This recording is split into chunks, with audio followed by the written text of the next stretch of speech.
국민의힘에서 5.18 발언 등 도태우 변호사 과거 행보가 좀 논란이 되자 공천 재검토에 들어가겠다고 했는데 공관위가 결국 공천을 유지하기로 했습니다. 장관기자 만장일치로 결정됐다고 해요. 그렇습니다. 도태우 후보가 두 차례에 걸쳐서 대국민 사과를 발표를 했고요. 또 5.18 정신을 존중하고 충실히 이어받겠다고 한 점 등을 고려해서 공천을 유지하겠다는 게 국민의힘 입장입니다. 장동혁 사무총장이 오늘 국민들이 도태우 변호사의 현재 변화된 모습을 살펴봐줄 것으로 믿는다 이렇게 언급을 했습니다. 자, 그런데요. 민주당 김부겸 선대위원장이 오늘 한마디 했습니다. 도태우 후보에 대해서 재검토를 지시할 때는 한동훈 위원장 꽤 멋있어 보였는데 유지하기로 결정하면서 한동훈 위원장 대단히 실망했다라고 언급을 했습니다. 그러면서 오늘 선대위 회의에서는요. 이해찬, 김부겸 위원장이 민주당도 말 좀 조심하자. 후보자가 말 조심하지 않으면 우리가 경고할 것이고 또 경고를 했는데도 반복이 된다면 당이 앞으로 어려운 결정을 내릴 수도 있다라고 엄중히 경고를 했습니다. 네.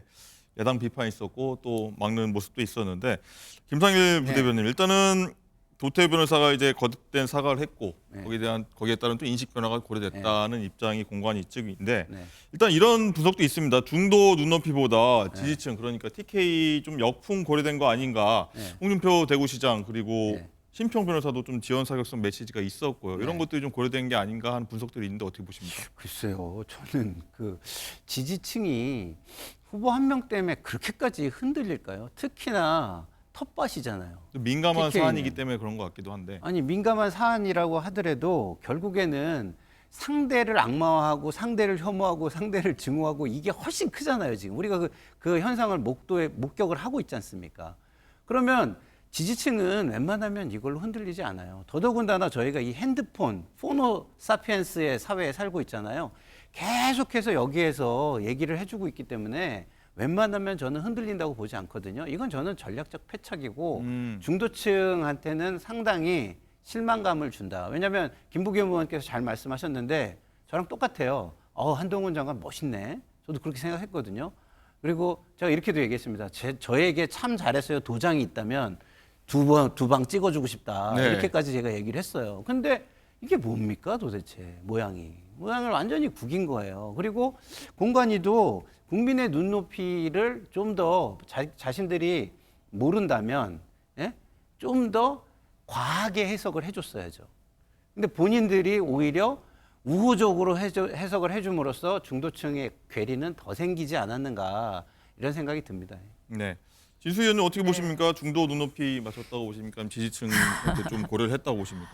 저는 저 도태우 후보 문제 제기 나왔을 때 저건 안 되겠다 싶은 생각이 들었는데 마침 그 한동훈 위원장이 공관위에서 다시 살펴봐달라라는 이야기를 했다 그래서 이거는 전에 왜 고향인가요? 김연아 후보 때처럼 이제 이 공천 철회 내지는 취소하는 쪽으로 가겠구나 하는 생각이 들어서 약간 안도했는데 다시 이게 유지된다는 얘기를 듣고 굉장히 걱정이 됩니다. 왜냐하면 저게 저 지역만의 문제가 아니고요.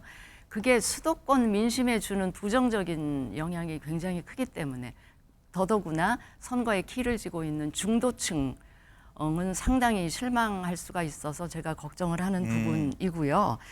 저는 처음에 경선까지 치렀으니까 저 공천을 취소하기는 굉장히 어렵겠다 싶은 생각은 들었는데 그렇다 하더라도 이 상황 관리를 또 굉장히 잘못한 것 같아요, 당에서. 왜냐하면 저 얘기 처음 나왔을 때 정영환 공천관리위원장께서 되게 부적절하게 첫 대응을 하셨어요. 뭐라 그러셨냐면 국민의힘은 다양성을 중시하는 정당이기 때문에 뭐 그런 생각 한 분도 있을 수 있고 뭐 이런 식으로 설명을 하셨단 말이에요. 근데 그게 대단히 잘못된 게 저 이야기는 다양성으로 수용할 수 있는 발언이 전혀 아니거든요. 게다가 한동훈 위원장이 호남에 가셔서도 5.18 정신을 헌법 전문에 수록하겠다는 약속을 여러 번 하신 이런 상황이라서 첫 대응이 만약에 정영환 위원장께서 저거는 우리 당의 공식 입장은 아닙니다. 아니지만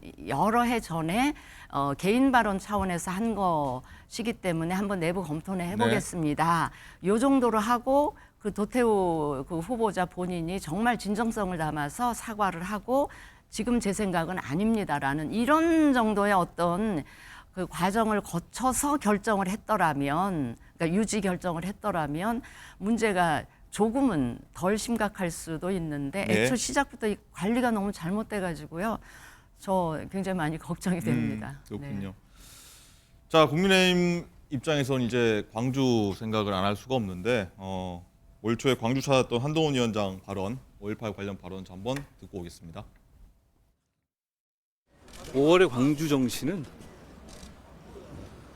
어려운 상황에서 민주주의를 지키는 정신입니다. 저는 대한민국의 지금 헌법 정신과 그 정신은 정확히 일치한다고 생각합니다. 저는 헌법 전문에 5.18 정신을 수록하는 것에 적극적으로 찬성합니다. 그 절차적으로 언제 하느냐의 문제가 그렇게 중요하지는 않다고 봐요. 왜냐하면 나중에 제가 반대하면 이 장면을 트십시오. 저는 적극적으로 그냥 찬성한다기보다 우리 헌법 전문에 이 5.18 정신이 들어가면 우리 헌법이 훨씬 더 풍성해지고 선명해지고 더 자랑스러워질 것 같은데요. 예, 솔주환 실장님, 이렇게 한동훈 위원장이 광주 호남 민심 좀 많이 챙겨왔는데 이런 결과가 나왔어요. 그리고 네. 모레 또 광주를 찾습니다. 공교롭게도. 난처한 입장일 것 같은데 한 위원장 가서 어떤 메시지를 낼까요? 글쎄요. 여기서는 조금 더 기존에보다는 조금 더 파격적인 메시지를 내야지만 네. 어찌 보면 진정성을 의심받지 않을 수가 있거든요. 만약에 제가 한동훈 비대위원장의 어떤 참모로서 만약에 조언을 한다고 한다면 저는 이번 총선에서 헌법 개정에 대한 어떤 투표를 진행하자라고 먼저 발의를 할 것 같아요. 예를 들어서 논란이 없는 5.18 정신 전문 수록과 그다음에 국회의원 불체포 특권만 이 두 가지만 하자라고 하더라도 이걸 던지더라도 저는 이걸 민주당에서 안 하겠다라고 얘기할 필요는 없다고 보거든요. 그러니까 다른 헌법 개정에 대한 뭐 찬반 여부도 많고 그 개정 절차의 복잡성도 많은데 이 두 가지만 일단은 원포인트 개헌을 하자라고 한다고 한다면 오히려 집권 여당으로서도 저는 충분히 설득력이 있는 메시지가 될 것 같고요. 민주당으로서도 기존에 계속 요구를 했던 내용이기 때문에 저는 한동훈 비대위원장이 이 5.18 이런 논란 자체를 없애면 되는 거니까요. 5.18 정신이 헌법에 수록된다고 한다면 만약에 도태우 같은 후보들이 저는 모르겠습니다. 굉장히 부적절하다고 생각을 하지만 예. 이런 후보들은 헌법 정신에 어긋나는 사람이 국회의원 후보로는 나올 수 없는 거 아니겠습니까?